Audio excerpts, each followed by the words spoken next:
21 Masterclasses in New Consciousness. New ways of thinking, being and doing for the new you. Pioneering thinkers from countries right around the world.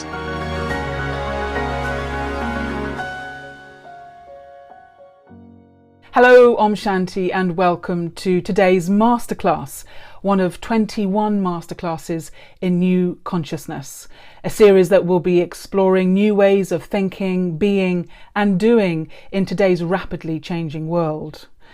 We're all of us trying to observe the current regulations for our physical safety, but are we equally observing the spiritual laws that are there to keep us calm and keep us protected in these difficult times?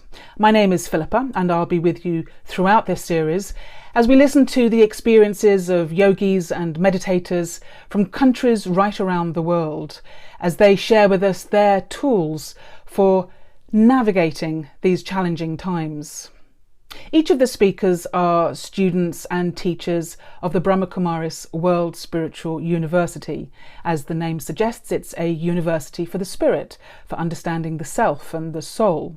It has teaching centres in over 110 countries throughout the world and an active presence in even more countries than that. It was established in India in 1936 through a series of visions and teachings that came through the original founder, Brahma Baba, teachings which were aimed specifically at this transitional period that humanity is going through right now. The founder decided early on that women should be put in front, making the Brahma Kumaris the largest organisation of its kind in the world to be led by women. Well, today's masterclass is on the topic of walking the line between loving and letting go. Now, I think all of us understand the need to love and be loved, but what happens when that love moves into dependency? Do we become blind, and does it cloud our thinking? And what happens if we're in a situation that does actually require us to let go? Does our attachment keep us locked in and stop us from seeing clearly what we should be doing? Well, today's speaker on this topic is someone who has been a student and a teacher with the Brahma Kumaris for nearly 40 years. His name is Neville Hodgkinson from the UK, and he is an author and journalist and has been writing on the theme of health and medicine throughout many of those years. His books, as a writer, he's written a book called I Know How to Live, I Know How to Die, the teachings of Dadi Janki, who was the head of the Brahma Kumaris up until her death in March this year, 2020, when she died at the age of 104. And Neville's other book, Will to Be Well, the Real Alternative Medicine. Neville, welcome to the programme and thanks for being on Masterclasses. Nice to be with you, Philippa. Now, you're joining us from Worthing on the south coast of England in a retreat centre that overlooks the sea. That's right. It's not a bad place to be locked down. I do feel very fortunate about it because 50% of our environment is this lovely, clean, fresh sea and sky and fresh air. And so you're looking out onto that, which is so nice. Looking out onto it too, yes. Yeah, lovely. So, Neville, if you cast your mind back 40 years to when you began this journey, you were a print journalist working for a national newspaper, had quite a scientific, medical point of view. You were married with 2 boys in a busy and lively household. Looking back now, how do you feel you were at that time? How do you see yourself now, looking back to that point? I feel that I was very driven and really quite fragile in a way, even though externally things looked okay. I worked very hard. I did well. I'd had several years as a specialist writer on the Daily Mail, their medical and science correspondent. Before that, I had a title called Social Policy Correspondent, a bit of an obscure one on the Times. But one way and another, things were okay externally. I enjoyed finding out about health and medicine especially. I really loved that the illumination that brought to me personally. And during that time, I gravitated especially towards doctors who had an orientation towards the mind and the part that it played in making us vulnerable to illness or in keeping us well. So that prepared me in a way for a journey that was very different from the materialistic way that I'd lived for some years. But that materialism, with my wife working very hard as well, also high-powered newspaper work. And there was a time just a few months before many changes started happening in my life where I arrived back in the home early one afternoon and I found our two boys fighting quite seriously, and I felt there just isn't enough love in this home. We were leading such a hectic, driven lifestyle, and I really felt this is not the way to live. There's something wrong here. And that was the beginning of a whole new way of thinking about life and myself and my relationships. And obviously you had an encounter with the Brahma Kumaris and started learning their meditation, which is Raja Yoga meditation. And throughout this series, we're going to be exploring different aspects of that meditation. But today we're looking very much at this aspect of loving and letting go. And as I said, most people understand loving. But what about the letting go? Why is that important? I don't think most people do understand loving, actually. I think it's very commonly confused with what in spiritual speak they call it attachment. And it's not a bad word, actually. To begin with, I felt to be undetached felt like being cold or distant, but it's not. Actually, attachment is a distortion on your heart and your mind, where it's as if part of your psyche has become over-invested in some other individual, or it might be in your job, or it might be in your house or possessions. So much of you has been invested in things that are actually ultimately outside of yourself. And what this does is it creates an insecurity inside. And I think that was beginning to creep up on me. I'd invested so much in my relationship with Liz, my wife, that it was a great threat to me that she was wanting to pursue her own career, to be more individual, to be a modern feminist, self-aggrandizing woman, you could almost say. And she was a great mum, and she was a great fun to live with. But this attachment that I had was actually creating a lot of sorrow inside because of the insecurity that was coming as Liz was wanting to break out of the sort of wife at home image and forge ahead and make her own career. So I guess this aspect of feeling that you were loving in a way that had to meet your needs rather than just a love that could accept the other as they are, that was your first clue that it wasn't a real love, that it was a kind of dependency or an attachment, as you're saying. That was my first clue, although it wasn't even as conscious as that. But I do, looking back, realise that a lot of insecurity was developing inside me because of the changing nature of the relationship. And if I'd been truly loving, I would have been happy that Liz should follow her own instincts, follow the life that she wanted to lead. It didn't mean separating, it didn't mean not being a good mum, but it somehow challenged my image of the relationship. And that was creating this insecurity inside, which is a clue, as you put it, that it wasn't real love, it was something more selfish, something where I was in a state of neediness rather than real love, I think always gives. So from where you sit now, would you see letting go as a necessary part of a spiritual practice? Yes, but I also see, and this is controversial in a way, or let's say debatable, that I also see as an element of attachment as being a legitimate part of life, in the sense that, a mother has attachment with her young child, and it's more than she, of course, she wants to give to that child, but there's also a defensiveness that if, for example, her child was being criticised by a neighbour, she probably rightly, this is a really debatable subject, but probably rightly, would want her feeling would be, I want to defend my child.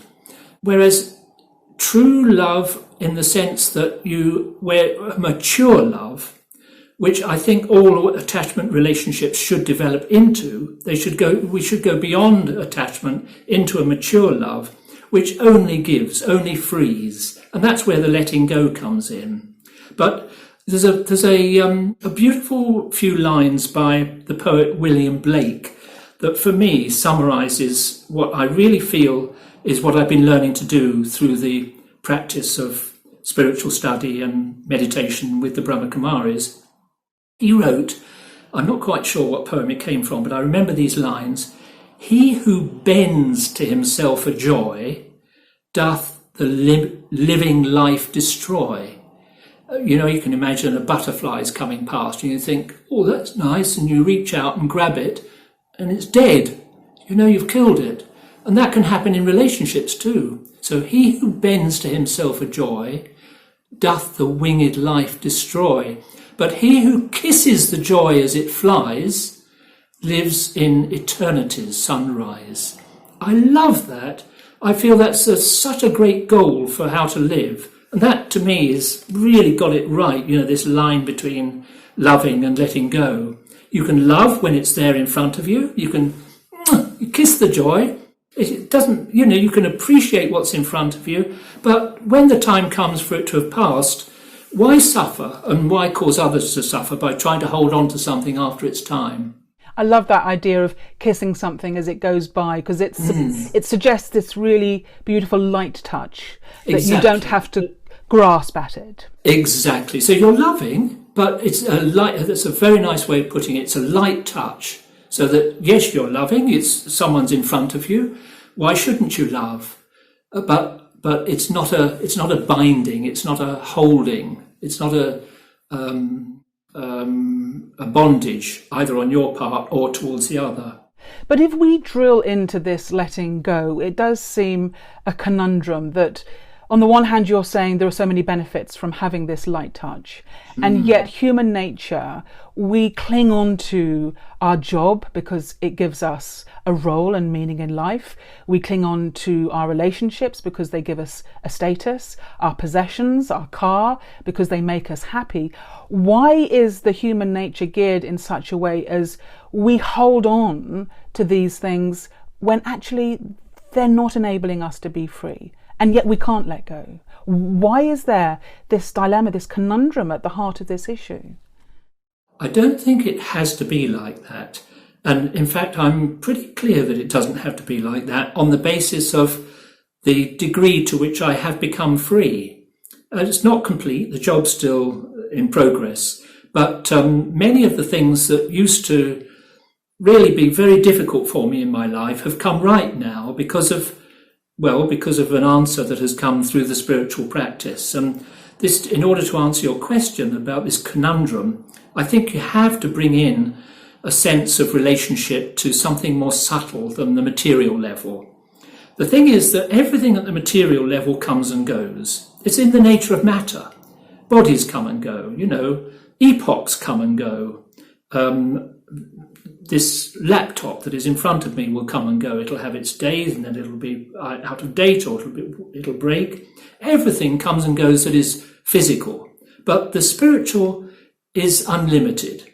The spirit, which lies at the other side, it's like a dimension of reality, which science is only just beginning to explore, actually. It's like an informational dimension of reality, which gives rise to the material world. So, it's clear, if you think about it, that everything around you in the material world has got some kind of intelligence that puts it there. There's an intelligence that informs the life of a tree, or there's an intelligence that created the table in front of me. All of these things have been shaped by an intelligence, and the beauty of connecting to that deeper level of things is that you can move into, as William Blake said, you can move into eternity's sunrise. It's like you're moving into a zone of happiness and joy and appreciation that doesn't depend on the immediate material and always changing material level. So that's what I've found. That's kind of the theory of it. But in practice, the way it has happened for me has been that from the start, when I met the Brahma Kumaris, they said, you need two things to change. One is how you think about yourself. You have to stop thinking of yourself as a lump of matter and start understanding that there's a deeper dimension to you, which in religious language you call the soul. And secondly, you have to practice engaging with the original nature of that soul in relationship to the divine, to a source of unbroken beauty and love and peace.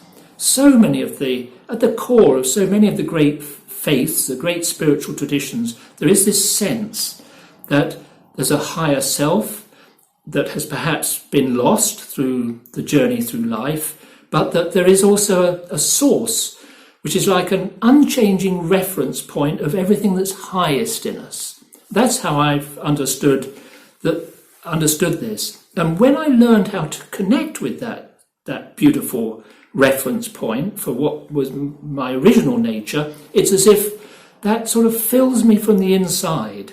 And as that filling takes place, these dependencies disappear. It's wonderful. I'm amazed how natural it is. It did take time. It's really taken a good number of years to see the fruits of this, because to begin with, it feels quite painful. You're letting go of things that are important to you, because there's a bit of a catch-22 in this as well, that you have to, a certain amount of letting go is needed before you can connect to that beautiful, empowering source. Well, you've touched there on the forever sunrise in Blake's poem, this eternal consciousness that is out there. And I'd like to ask you more about that in a moment. But before we do, can I just drill in a little bit more into your actual lived experience of letting go? Yes. Because at the beginning of this journey that we talked about, you were living in a fantastically beautiful house. You had financial success. Money was not an issue. Social life, possessions, in a way, everything a man could possibly want. And yet, throughout your journey, that has been whittled away to the point where your possessions are now very few. You live very simply. By choice, you have given away a lot of what you had. Where for you were the pinch points? You've kind of alluded to them, but what did you find hardest in that journey of going from one place to the place that you're in now? Because a lot of people might be struggling themselves with those different speed bumps, the hiccups that you get along the line. It's a really good way of referring to it, and I think they're different for different people. I think one of the reasons why I took to the spiritual path fairly readily, I found from the beginning, even when I didn't understand much, that meditation, that sitting with practiced yogis was somehow doing the repair work inside me that was needed. So I got that straight away, but there were some ways in which my nature was quite detached already. For example, I remember that even when we lived in a beautiful 5-story Georgian house by the river in a beautiful part of London, I remember saying to Liz, my wife, from time to time, if this all disappeared, if we came back from a dinner party and found it all burned down, I don't think I would mind all that much. There was something in me that knew that somehow all of those material possessions were here today, gone tomorrow. I was fairly light about that. But the real speed bump for me that really held me back was a really tough one, was my relationship with Liz. Not so much our sons. I'd seen a lot of them. I'd had a very loving relationship with them from a young age, actually, because in their earliest years, when Liz was trying to get going as a journalist, I used to take care of them in the mornings because I had an evening job on the newspaper. So I used to spend a lot of time with them when they were young, and I had a very lovely relationship with them that was quite easy. But Liz was something else. Somehow Liz had meant so much to me. It was like I thought it was love, but really it was a deep dependency, a deep neediness on that person. And actually, as time went on, eventually I was going to have to lose Liz, even though going beyond eventually to another eventually, she was in a strange way to return to my life. So it did come to completion. It did blossom and reach a place of fulfillment, actually. It has, that really took some while. What happened was that for the first 7 years of my practice of this Raja Yoga, I was still with my family. And so the boys grew up. One was just going to university. The other one was just in his last year at university. And partly because of the way I was mishandling myself, I see it now, but also because of other dynamics, and including Liz's own needs. She said, Nev, I think we really need to separate. I don't want us to... we married young, we had a family young, we've been together 25 years. I think it's time we went our different ways. And I really didn't like the idea at all. And I went to ask one of the senior sisters in London about this issue. Remember, this is about 7 or 8 years after I'd started this practice. So she knew me and Liz quite well. And I said to her, Liz wants us to separate. What do you think I should do? And this sister said, do you love Liz? I said, yes.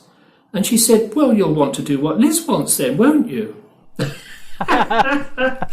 This was so clever. I mean, in a way, it was also unkind. I mean, at one level, it has actually worked out really well. But it meant that we parted amicably. I immediately saw the logic of that, but I was miserable for some years afterwards because my heart felt as if a chunk of it had been torn away. It's lovely. Yeah, it's lovely to hear that because it kind of makes your story a real story, that you didn't just fall from the sky as a sort of perfectly formed yogi. You have really had to work and struggle and overcome different things. Yes. You mentioned there talking to one of the senior teachers at the Brahma Kumaris, and I know you had a very close relationship with Daddy Janki, who sadly passed away just a couple of months ago in March. What did you learn from her on this topic of finding the balance between being loving and letting go? I would say from her, she showed me what I've alluded to, but I don't do it anything like as much as she did right through her life, which was to form that relationship with the Supreme Being. That expression, Supreme Being, God, Supreme Soul, it meant nothing to me when I started all of this. I remember I was an atheist, I was a materialist, I had a very yuppie lifestyle, and even though there was pressures building up inside, stress from having a lot of dependency on doing well in my work and all the rest of it, and maybe sensing somehow that there wasn't enough love in the relationships in the home, despite all of that, when I met Daddy Janki, I could see that her being was one where there was no question of it being a difficult dividing line for her. She was just with God. She really was. I didn't quite know what that meant, but I could tell from her being, from the unlimited way that she would be loving with everyone who came in front of her and would immediately move on to the next scene, whatever was happening. Even if someone was being unpleasant, she wouldn't allow that to impact her. If someone was being very full of praise of her, she wouldn't let that impact her either. She'd really learned not to take anything from this external world, but to take all her sense of her self-worth through her relationship with the divine. And that example was the biggest lesson for me throughout the 40 years I knew her. She did it with tremendous dedication, extraordinary, but she showed what's possible. I always had the feeling that she tried to do for us in the West and outside India, what Brahma Baba, the founder of the Spiritual University, had done for her and the other founding sisters in India, because he too had given tremendous dedication to only allowing God to inform his heart and his mind and his thinking. He drew on God's love and wisdom all the time, not seeking any recognition for himself. And Daddy was the same. Daddy Janki was the same. So if you're still needy, you want to put yourself up in colours, you want to have your name glorified, you might be wanting to have a higher seat than someone else, all these things that bedevil human relationships. But if you really take everything from God, you don't need any of that nonsense. You just move through life loving what comes in front of you and moving on moment by moment. I haven't achieved that, but that lesson that Daddy showed me of how to live, which I think also would have helped her in dying because she would be ready to move on, that lesson has been hugely valuable for me. It's really, really informed how I do my work, how I do lead my relationships, and they have become much more giving. I am much less needy than I was, which is, I'm so grateful to these teachings for that.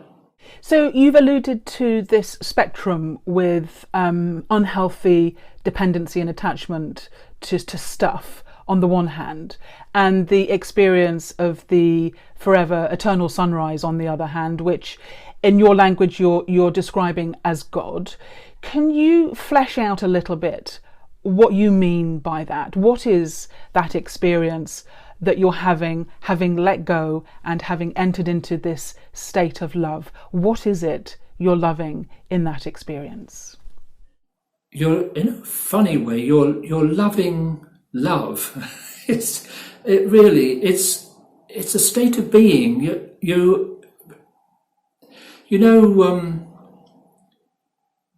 In India and in a lot of the East, there's an understanding of God being omnipresent, and I don't find that useful. I value something in the Brahma Kumaris teachings, which is that the soul itself has, through its long journey through time, has got flaws in the way it sees itself and sees others, and it carries them from birth to birth. So the soul has lost its truth, but underneath those distortions, there is the original truth. It's always there waiting. We've all come from God. We're all the children of God, is the way we put it in the Brahma Kumaris. We have that one mother and father, that source, that reference point, as I referred to it earlier. And because we are the children of God, the truth of the love and the peace and the bliss, the pure consciousness that God is, are in us as well. And so the way to renew that is to actively choose no longer to allow yourself to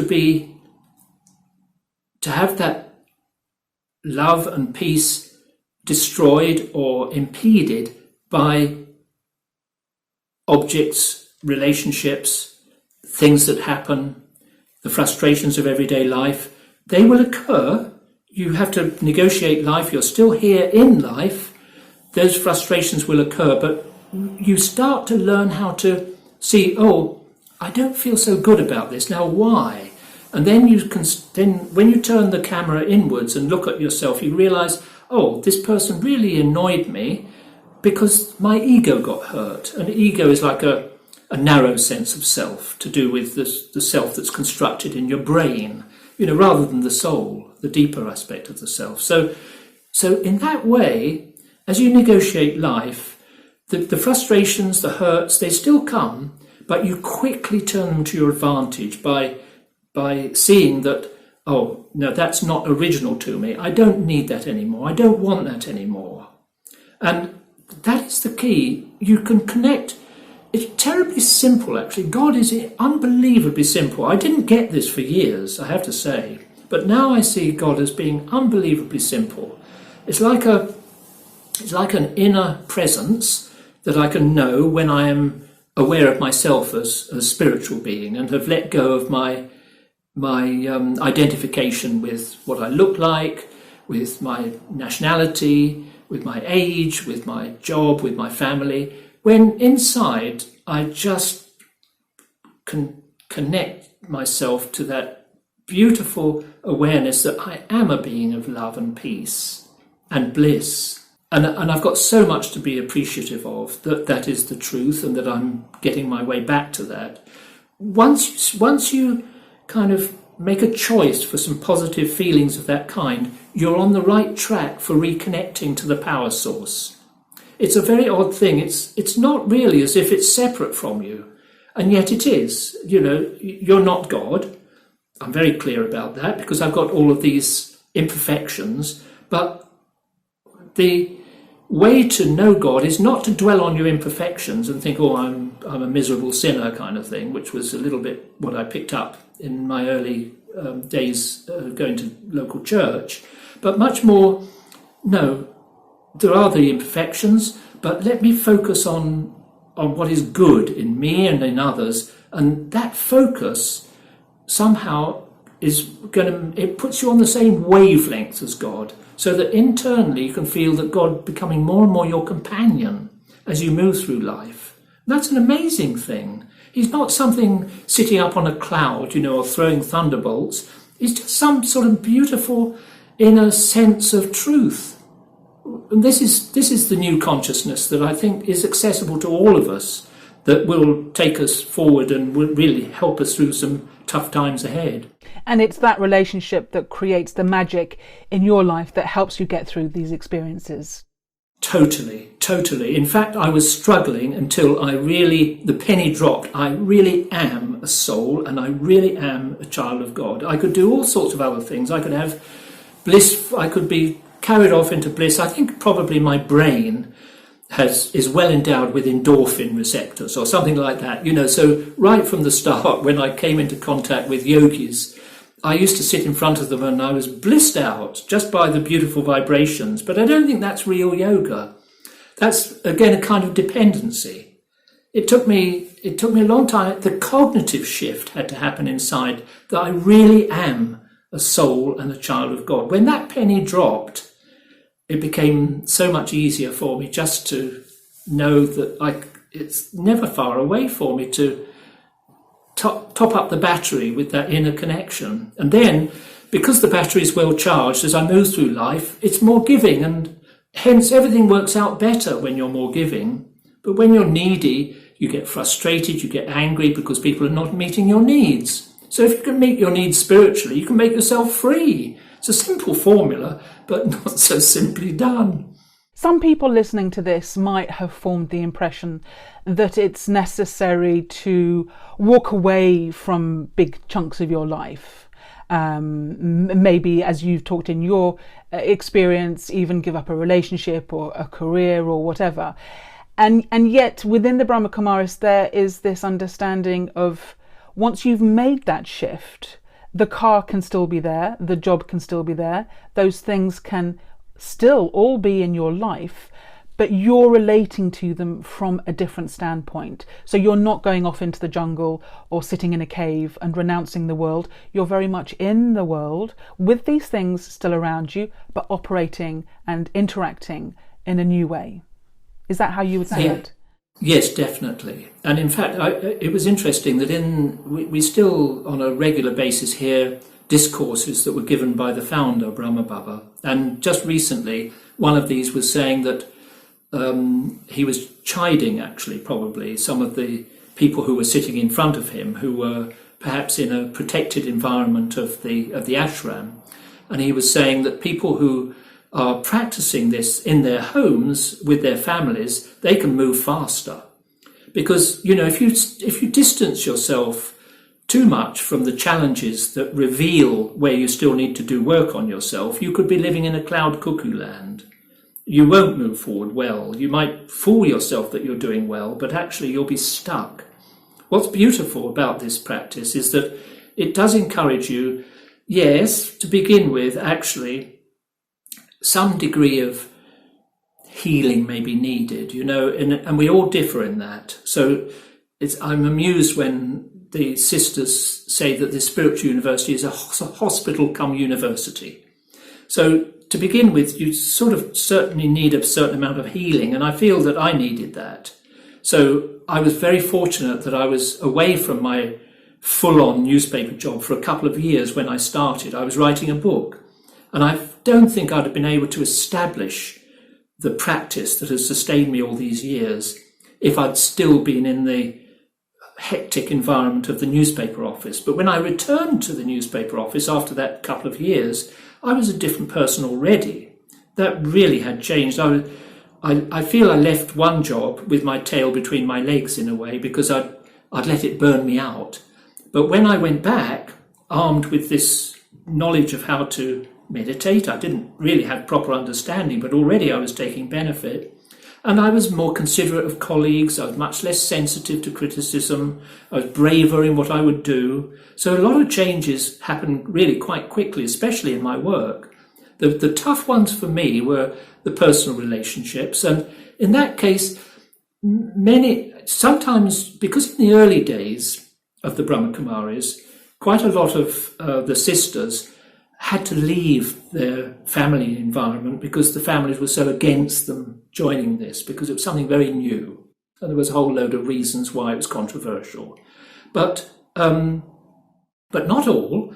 And even though that happened in the early days, nowadays, I remember one chap in London telling me what the untold story of the Brahma Kumaris is the number of relationships they've helped to keep together. Because, you know, when you have this dependency, it leads to a lot of irritation with a partner. But when you become more self-sufficient, you know, you can be together like a couple, but not entwined with one another, which just restricts your freedom so that you get angry and upset.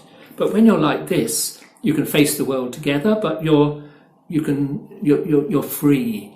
And I'm so glad that my relationship with Liz has evolved into something like that now. But in a way, I'm regretful that it needed those years where I lost the family life after our boys had grown up. I was quite sad during that time. But in my case, probably destiny knew what I needed. And so it was probably a good thing to become free of that dependency. And then now I've returned to that relationship with Liz, which is just two really good friends who understand each other well and who have shared that time living with our sons, and we share the fun of watching them make their own way in life. But we're individual, not entwined. And I'm very appreciative of that. When we look at the world now and how much change is going on for so many people in so many parts of their life, whether it be relationships or whether it be their job, their career, their health, bereavement, I mean, we are living through, the word unprecedented keeps on being used, but they are exceptional times. This lesson that we've talked about in today's masterclass, it's not just a sort of abstract philosophy, it's actually a very practical tool for learning how to cope with loss and how to cope with change and keep your equilibrium and keep your sense of self. There's a very practical element to this, isn't there? Very much so, yes. I would say, really, when going back all those years, I was 37 actually when this began, and I'm now 76, so it's a long period of time that I've been doing it. At 37, I was really, I would say, on the edge of a nervous breakdown or something of the sort, because I didn't actually sort of break down, but I was definitely feeling life just doesn't make sense. I'm working so hard, and yet it seemed to be such a treadmill, you know, and the harder you worked, the more people seemed to ask of you. Whereas so quickly, when I started to learn to think of myself in a way that was separate from the roles I was playing, that was such a practical tool.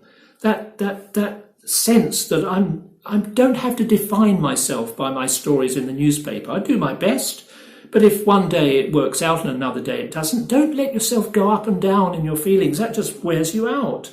But instead, do your best and treat it more as a game. I've noticed that the top people in industry and business, very often they talk about their players. They have this detachment about their role, and they're often very high rollers. You know, they earn masses of money and they do really well because they've got this element of detachment about the part they're playing. And they can take the swings with the roundabouts. Sometimes it works out, sometimes it doesn't. They will move through all of these things and they won't be put off by it. They'll still love life. And that's something that I'd lost, I feel, that hungry ego and the neediness in relationships. But now I've regained it, which is amazing. Well, that feels like a wonderful place to just take a pause and maybe experience a few moments of meditation. If you could just guide us a little bit with your own thinking process, and let's just share together a few moments of loving and letting go in meditation. Thank you, Neville. That would be lovely. Thanks, Philippa. It begins with something quite physical, actually, a sort of sense of wanting to kiss, like kissing the joy as it flies. A sense of counting your blessings, these ancient wisdoms, they all help. A sense of gratitude. These feelings where you dwell on little and big blessings that you experience in life, they put you on the right wavelength for connecting to this one that I've described as the reference point of what is highest in me and in all of the human family. You can't connect with God as long as you are fretting. It's like interference. You can't tune in to that broadcast. And what is the broadcast? It's so simple. It's a sense of love and joy that is independent of anything that is happening externally. It's a consciousness, but a very pure consciousness that hasn't lost itself in the material dimension. That's why God is such a beautiful resource. All of us humans come and play the game here, and it's perfectly natural that at times we lose sight of those deeper realities. But now more than ever, it feels it's the time to renew our ability to feel our truth.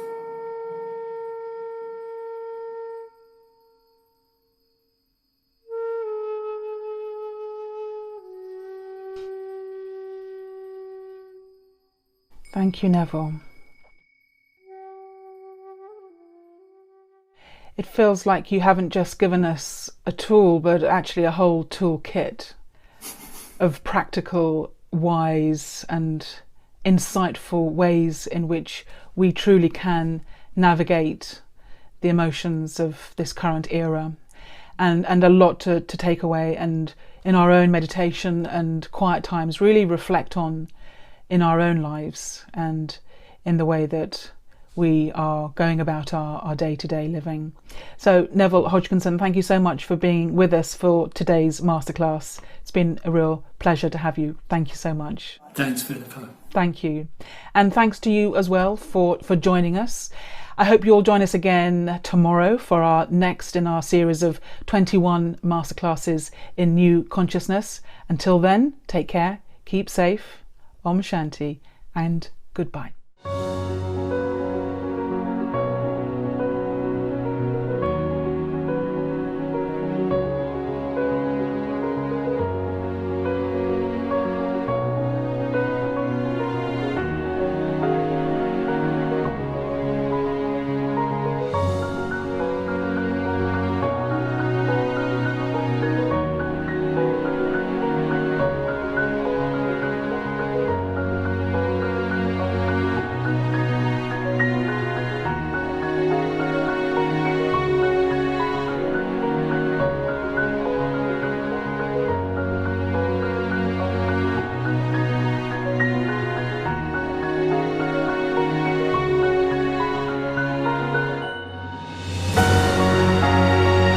21 masterclasses in new consciousness, new ways of thinking, being and doing for the new you.